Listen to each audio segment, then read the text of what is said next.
perder tempo não, vambora para o vídeo.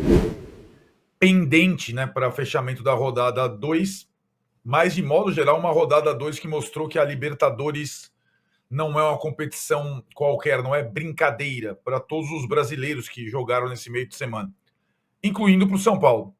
Massa, 2-0 no primeiro tempo, formação nova, menino jogando na ponta, jogando bem. O time saiu aplaudido como há muito tempo não saía no intervalo. Mas a Libertadores é a Libertadores. Tomou o primeiro, descontrolou, tomou o segundo. Cara, e o jogo ficou aquele toma lá da cá que podia acontecer qualquer coisa para 50 mil pessoas. olha, eu vou mais uma vez falar a respeito desse tema que ele precisa ser repetido exaustivamente, tá? O time peruano ganhou o primeiro ponto dele na vida aqui no Brasil, enfrentando o São Paulo. Versa trouxe essa informação ontem lá no G4, no nosso canal, né, no nosso grupo de WhatsApp.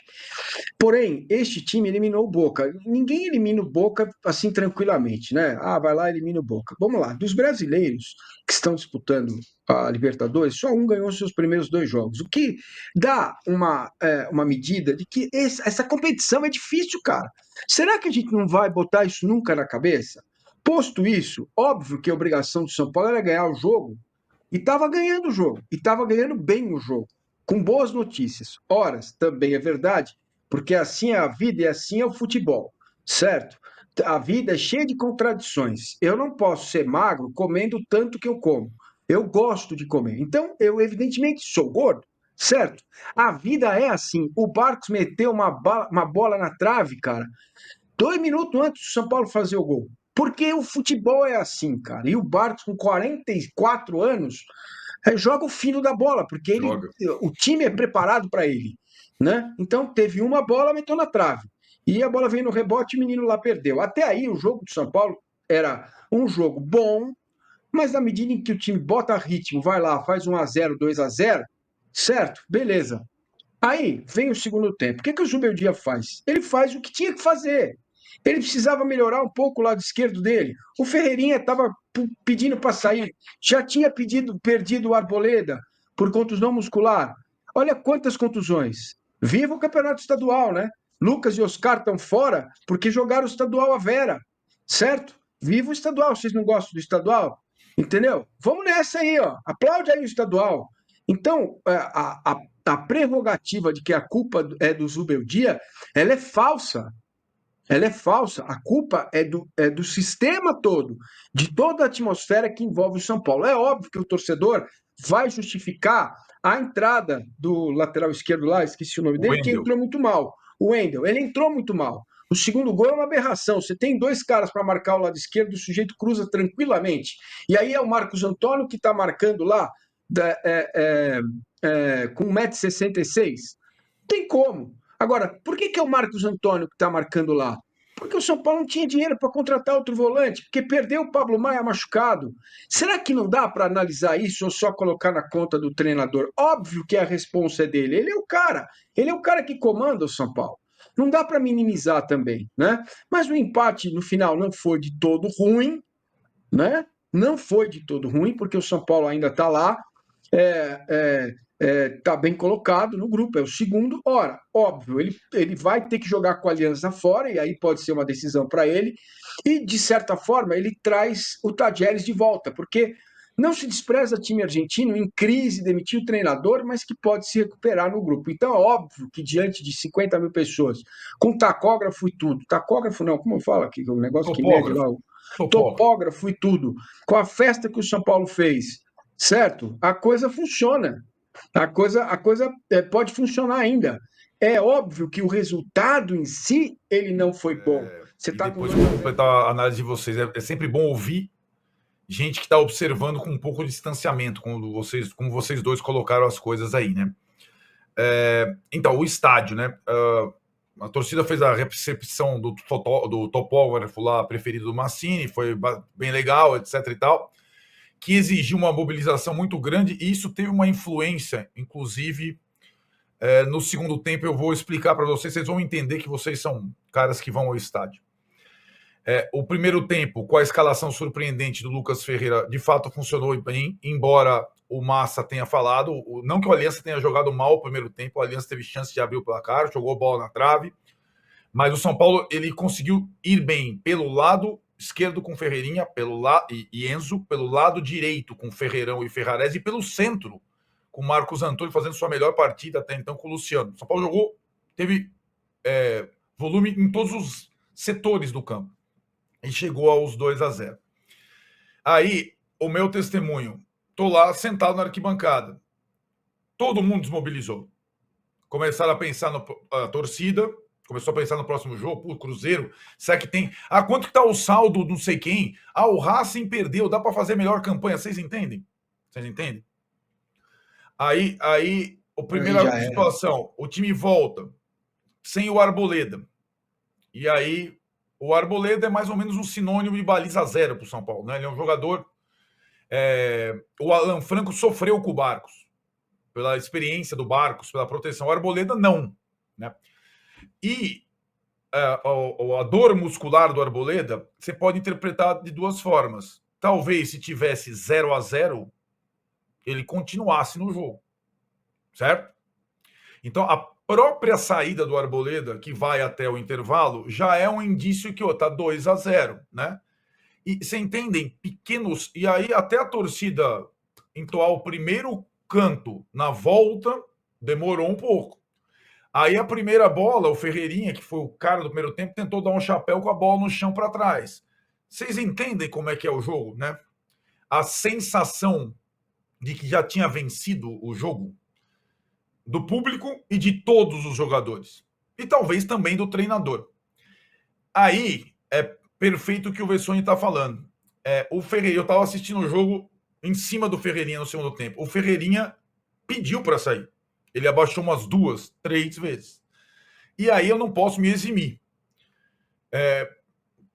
Eu tinha o Raí Monteiro, nosso companheiro, assistindo atrás de mim. Eu falei, Raí, o que vai acontecer no segundo tempo? Ele vai precisar trocar pelo menos um dos pontas. Ele não tem ponta no banco. Tá 2-0, ele não tem ponta. O elenco do São Paulo, talvez o Henrique do Carmo, o Rian não joga pelo lado, Vessone, é lento. O Henrique do Carmo, que era o ponta reserva do William Gomes no ano passado, não tem mais no elenco. Né? Não estava no banco o Henrique do Carmo. E aí ele teria que fazer qualquer alteração com o Ferreirinha, ele teria que fazer uma mexida ou tática, ou técnica, ou fazer a dobra de lateral que ele fez na Argentina. E deu certo contra o Talheres. Ele coloca o Wendel no lugar do Ferreirinha. Eu não posso me eximir que eu estava ao lado de um monte de caras e os caras falaram a mesma coisa. Tem que entrar o Wendel. Por quê? Porque o Wendel é, dos reservas, em tese, o jogador mais confiável do São Paulo. 30 anos, veio do Porto, jogou Champions League. Deu tudo errado. Ele entrou mal, não funcionou, o time foi para trás, e aí, como você falou, Vessone, tá na conta do técnico. Né? Agora, a responsabilidade é do técnico. Por mais que o jogador tenha entrado muito mal, e ele entrou como se fosse um garoto. O que o Lucas Ferreira não sentiu o jogo, baita partida do Lucas Ferreira, o Wendel sentiu o jogo. E às vezes acontece. Agora, a responsabilidade é do treinador. Assim como seria se ele colocasse o Henrique do Carmo. Aí, é aquilo. O Zubeldia, que saiu vaiado pela torcida do São Paulo, foi quando ele sai do vestiário, saiu vaiado, uma vaia. E então é a segunda vez. E o que está acontecendo é o segundo jogo no Morumbis, que o São Paulo não ganha de um time considerado fraco, né? O Sport, o Aliança. Essa coisa vai se avolumando. Já não é. Só que, assim, se você for pensar, desde o jogo do Palmeiras no Allianz, o 0-0, ele vive no fio da navalha. Ele não pode perder nenhum jogo, e se ele empatar, tá ruim. Ele empatou no Allianz 0-0, acho que foi desde aquele jogo, desde o pós-Velo Clube. Se vocês repararem, exatamente, ele perdeu um jogo, o do Palmeiras do pênalti. Mas ele empatou esses 2 jogos em casa. E cada hora é um motivo. Ele não põe o mais recente era ele não põe o garoto. O garoto já é titular do São Paulo, Lucas Ferreira. Ele não põe, é inimigo da base. Já não é mais dessa conversa. Ele é. E aí, cara, é o que o Massini fala muito. Eu acho que a rejeição da torcida já está atingindo um nível praticamente insuportável. E Então, os analistas, os nossos colegas, eles turbinam a palavra covarde. E tudo que ele não foi no jogo de ontem foi covarde. Porque ele poderia ter entrado no 3-5-2, só com dois atacantes, Ferreirinha e Caleri, bota o Luciano mais atrás, libera os alas, e aí você não talvez não tomasse 2 gols, mas ia fazer 2. Isso. Esse é outro ponto. Eu acho que tudo que ele não foi ontem foi covarde. E aí, Massa, é aquilo, o São Paulo vai sofrer sobretudo nos jogos em casa, porque o time do São Paulo, a gente falou ontem, sem Oscar e Lucas é fraco. Então, para ele arriscar, ele ficou mais vulnerável, né? Então ele arriscou com o Lucas Ferreira, deu certo, mas ele ficou mais vulnerável sem o sistema de 3 zagueiros. Mas isso perde também o argumento. Então, eu acho que as análises têm que ser corretas e justas. Os jogadores têm muita responsabilidade, gente. O Wendel, né? Então, a tirada do Ferreira. O Ferreirinha estava cansado, tinha sinalizado que estava cansado. É um cara que se dedica demais e ajuda no vai e vem. Corre que nem um louco. Estava cansado. Aí o Zubeldia pôr o Wendel. O Wendel, gente, o Wendel, ele jogou a Liga dos Campeões. Olha o quanto todo mundo ficava pedindo, esse Wendel não vem, nós não temos lateral esquerdo, o Wellington foi embora, o Patrick não tá dando conta, precisa contratar. São Paulo foi lá, contratou um cara que era da seleção na Copa América, né, que queria vir para o São Paulo, uma negociação e tal, e vai Moreira, tudo meio junto, e traz o cara. Esse cara não jogou nada até agora. Esse cara entrou, veja, segundo tempo, vamos fazer uma dobra de laterais para a gente preservar esse lado. Isso é um absurdo, gente. É um absurdo, desse eu não acho. Deu certo lá contra o Tajeres. Vamos colocar o Enzo, que é um leão, para mim é o titular da posição, o Wendel é a reserva dele, e vamos colocar o Eno, que é um pouco mais ofensivo, para ajudar ali. E os 2 gols saem daquele lado. O cara não jogou nada. O Caleri não jogou nada. O Luciano tá com a pontaria ruim, acho que ele fez um bom jogo, mas o Ferreirinha deu boas oportunidades para ele não conseguiu fazer, como normalmente ele faz. Então, quando se pede a saída do treinador, e eu acho aqui, já vou dizer, eu acho que ele não vai durar muito mais tempo, infelizmente. Não porque, assim, eu simpatizo, acho que é um cara sério, tá, mas não é um treinador extraordinário, mas tá trabalhando. E eu tô cansado também de ficar trocando técnico, como o Alex falou, vai ser o próximo que daqui a pouco perde 2, é xingado e tal. Eu prefiro acreditar em trabalhos consistentes. Ontem, no primeiro tempo, eu consegui ver trabalho. Mas eu acho que ele não vai durar. Por quê? Porque tem um cara aí que é muito forte, que está rondando e está. Informação do nosso querido Alexandre Pretzel, apurou com pessoas muito próximas ao Dorival. O Dorival já recusou 2 convites de clubes da Série A. Por quê? Porque ele está esperando. Ele está esperando São Paulo. Ele, quando foi para a seleção, São Paulo... foi muito amigável com ele, né? O Casares é muito próximo do Dorival. O Muricy gosta do Dorival. Não tem essa proximidade com o Zubeldia. Tá? Então, e o Dorival quer resgatar, como se fosse pagar essa dívida de gratidão quando ele foi para a seleção e o São Paulo não impôs nenhuma dificuldade. Pelo contrário, desejou vá. Quando o Dorival sai da seleção, primeiro que posta lá é o Casares. Então existe todo um ambiente favorável e um desejo para voltar ao Dorival, que cada vez mais, a cada jogo que o São Paulo não ganhar, vai pesar para o Zubeldia até que ele vai ser demitido. Esse era um jogo fundamental para que o Zubeldia ganhasse uma sobrevida, né? Tranquilidade para trabalhar. Mas o segundo tempo acabou com tudo, gente. Falei demais.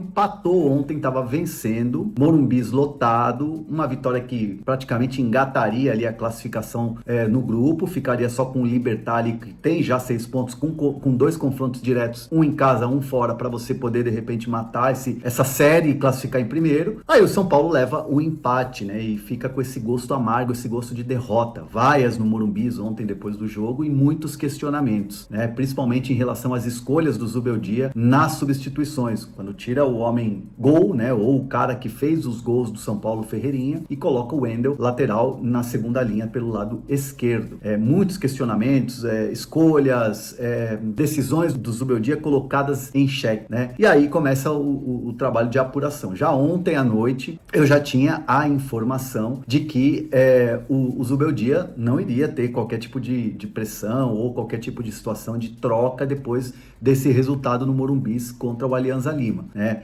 já me deixavam muito claro de que, olha, não é hora de mudança, o trabalho vai seguir, existem críticas a serem feitas, né, não só de agora, as críticas vêm acontecendo, né, mas não é momento de fazer trocas agora. Então, assim, esse era o papo, esse era o contexto, a narrativa da coisa. E, obviamente, o São Paulo vinha fazendo, né, e vem fazendo análises do trabalho do Zubeldia, e as últimas análises, vamos pegar lá o jogo do Allianz Parque, lá na eliminação do Paulista, o São Paulo avaliou bem, né, houve uma avaliação positiva. O São Paulo foi eliminado por causa de um erro de arbitragem.